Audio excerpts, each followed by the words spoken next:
Hi guys, this is Jammu Lifestyle. Please subscribe my channel. இன்றைக்கி என்ன பார்க்க போகிறோம் அப்படின்னு பார்த்தீங்கன்னா உளுந்தங்கஞ்சி. இதுக்கு பார்த்திங்கன்னா நான் 1 டம்ளர் உளுந்து எடுத்திருக்கேன். சின்ன டம்ளர் தான் டீ குடிக்கிற டம்ளர். அது தண்ணி ஊற்றி நல்லா ஒரு 1/2 hour ஊற வச்சுக்கலாம். பார்த்திங்கன்னா இப்போ ஊறிடுச்சு நல்லா. பாருங்கள், உளுந்து நல்லா ஊறிடுச்சு. இப்போது இதை நம்ம அரைச்சி எடுத்துக்கலாம். பாருங்கள், நான் இப்போ வந்து கிரைண்டரில் அரைக்கிறேன். மிக்சியில் கூட அரைச்சிக்கலாம். நல்லா அரைச்சி எடுத்துக்கோங்க.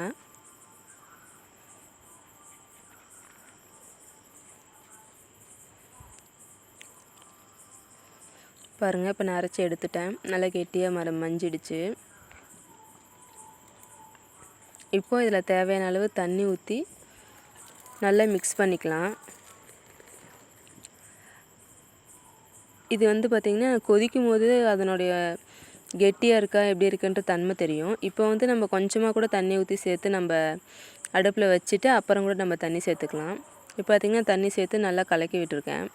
இன்னும் கூட நான் கொஞ்சம் தண்ணி சேர்த்துக்கிறேன். சேர்த்துட்டு இப்போ அடுப்பில் வச்சிடலாம். பார்த்திங்கன்னா நான் வச்சுட்டேன். வச்சதுக்கப்புறம் பார்த்திங்கன்னா கிண்டிக்கிட்டே இருக்கணும், இல்லைன்னா பார்த்திங்கன்னா அடி பிடிச்சிரும். அது இல்லாத பொங்கியும் வரும். அதனால் கொஞ்சம் அகலமான பெரிய பாத்திரத்தில் வச்சு செஞ்சால் கொஞ்சம் நல்லாயிருக்கும். இல்லைன்னா பொங்கி வரும். பார்த்திங்கன்னா நல்லா கிண்டி விட்டுட்டே இருங்க.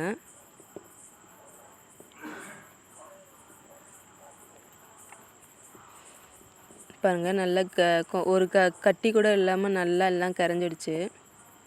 நல்லா கைவிடாமல் கிண்டிக்கிட்டே இருக்கணும். இந்த ஸ்டேஜில் பார்த்திங்கன்னா நான் நாட்டு சர்க்கரை எடுத்திருக்கேன். அப்புறம் ஒரு மிக்ஸி ஜாரில் சர்க்கரையும் ஏலக்காயும் போட்டு அரைச்சி எடுத்துக்கலாம். ஏலக்காய் தட்டியும் சேர்த்துக்கலாம். இருந்தாலும் இப்படி அரைச்சி எடுத்துக்கும் போது நல்லா வந்து ஏலக்காயும் சர்க்கரையும் சேர்ந்து நல்லா இதை மஞ்சிடும். இங்கே பார்த்திங்கன்னா நல்லா பொங்கி வரும்.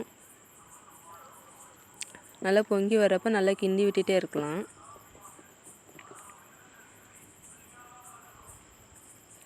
இப்போ பார்த்திங்கன்னா நான் நாட்டு சர்க்கரை சேர்த்துக்கிறேன். சேர்த்து நல்லா கிளறி விடுங்க. அடி பிடிச்சிக்கும், அதனால் நல்லா அடியில் வந்து நல்லா கிளறி விட்டுட்டே இருக்கணும்.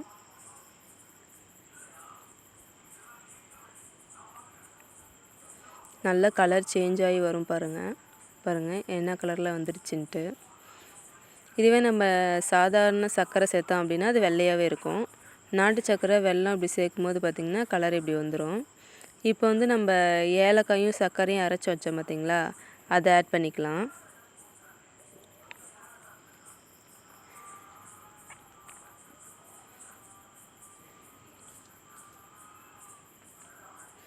ஆட் பண்ணி நல்லா மிக்ஸ் பண்ணிக்கலாம்.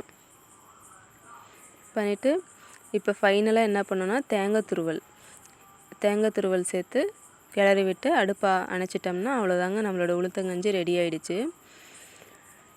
இந்த உளுத்தங்கஞ்சியில் பார்த்திங்கன்னா அவ்வளோ ஒரு சத்து இருக்குது. குழந்தைங்கள்லேருந்து பெரியவங்க வர எல்லாமே சாப்பிட்லாம். ரொம்ப ஈஸியான டிஷ் தான். அவ்வளோதாங்க, நம்ம உளுத்தங்கஞ்சி ரெடி ஆகிடுச்சு.